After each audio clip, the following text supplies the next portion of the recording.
it. During week 2 of US boot camp, all the recruits were still really scared.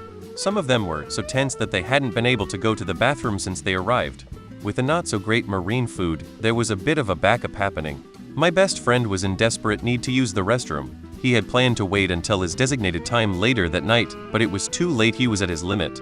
Gathering up his courage despite the intimidating drill instructors, he spoke up, "Sir, this recruit needs to use the bathroom, sir." Then, in a rush, he added, "Sir, it's urgent, sir." The guy, with his unique sense of humor, responded, "Oh really? An emergency? Huh. Well, you better act like an ambulance." From then on, my buddy had to raise his hands above his head and shout "bee-boo" as he dashed to the restroom every time nature called. This routine continued throughout the rest of boot camp. I tried to join the Royal Marines as a sprightly young 17-year-old. Unfortunately, I fell off the zip line on the assault course at Limestone and broke my leg, which eventually led to me dropping out. When I was sat recuperating in Hunter Coy, the rehabilitation company for Royal Marine recruits, a lad in another troop came hobbling in with his feet in bandages. When they took the dressings off his feet, I was amazed to see he had no skin on his feet from the top of his ankles to base of his heels. Apparently his feet were already honking with severe blisters, and then he attempted the 30-miler test and the skin just melted off his feet. It looked like he'd just dipped his feet in a boiling vat of cooking oil. We had a guy get a boil on his buttocks. Instead of going to the medic, he used a safety pin to try to pop it. Don't worry, he doused it in hand sanitizer to clean it first. Well, that didn't work and it only got the boil infected. He had to go to the hospital to get it lanced, packed, and treated for 10 days straight. He almost got recycled, but ended up graduating. It was me.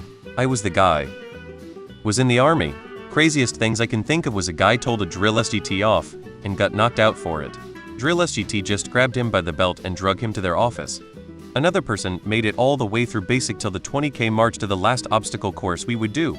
Got part way through the course, then slipped and fell off the top of the tower, broke their arm and collarbone. My buddy saw someone start an M16. Disclaimer: OCS is not boot camp. I laughed every day at OCS and also wanted to cry every day. Laugh, in the chow hall you couldn't have any of the sugary cereals, and one guy found out the hard way. He poured himself a bowl of Fruity Pebbles and was ganged up on by 3 instructors. They subsequently made him walk around the chow hall with the Fruity Pebbles on his tray shouting "Yabba, Dada, do." Sad. One guy just couldn't seem to do anything right, and one day an instructor told him to kill himself BC he was so worthless. FD up back then, but seems so much worse when I look back on it now. Kid actually pulled it together and graduated. A successful suicide by diving headfirst from a 3rd-floor barracks window. RIP. So in boot you have these things called wall lockers, and they are essentially your entire wardrobe closet. You put everything except dirty laundry and shoes, boots, and here dirty laundry goes into a bag tied to your bed. Footwear goes under your bed. It has a long side for your dress uniforms and a short side with some drawers underneath for everything else.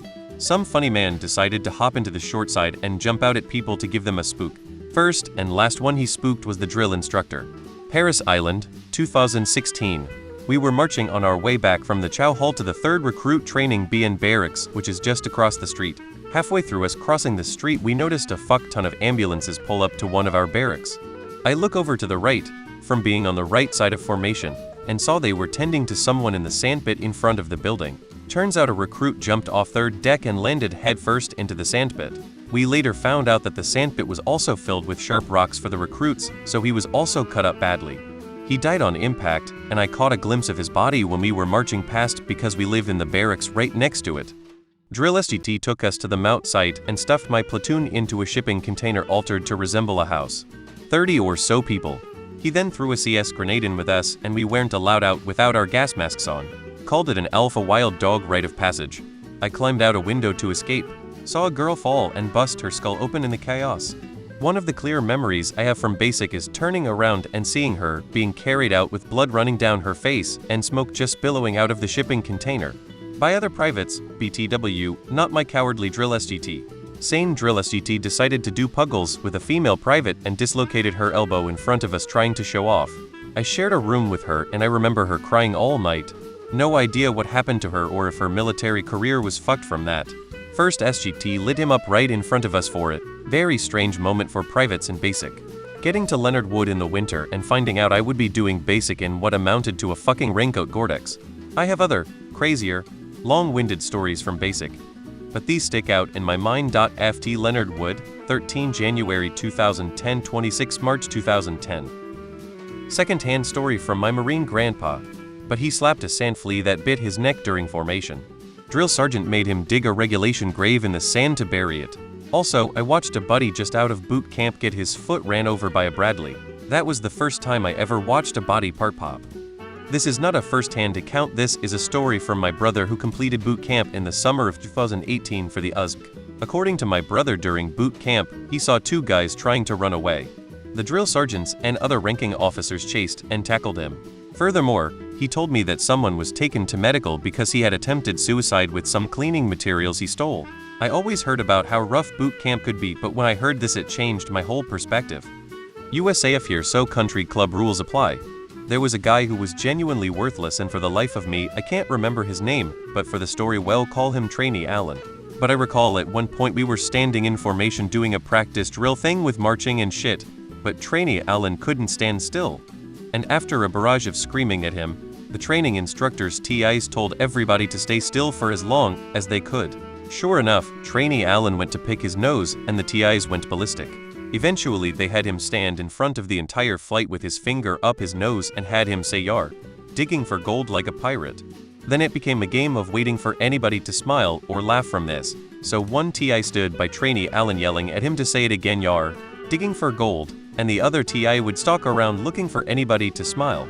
Jesus, it was hard to hold it together.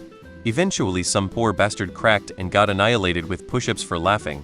He'll just never forget that poor bastard in front of 200 people with his finger up his nose, "Yar," digging for gold. Navy here, shipmate tied to the bunk with floss. Cost the whole division a lot of push-ups. My dad's stories from South African conscription in the early 80s. 1. At a bonfire one night a drunk corporal started throwing live ammunition into the fire. Incredibly dangerous thing to do. 2. To wake people up one morning a captain fired his rifle into a tree trunk.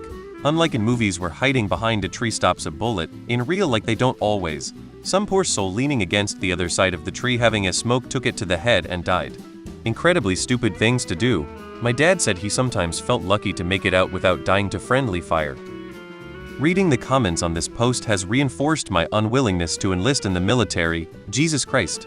Had a guy tell the DI that he wanted a discharge, and the DI started yelling at him, cussing him out, etc., and he asked the guy what he was going to do with the rest of his life. The guy responded that he wanted to be a rock star. About a week later, as we were marching by, we saw him picking up rocks in the parking lot, lol. Just a funny thing from compulsory basic training not in the US: my drill sergeant was declared unfit for regular service halfway through my training. The official reason was that chewing ability not given because his teeth were so rotten. As a result they made him the head of the cantina.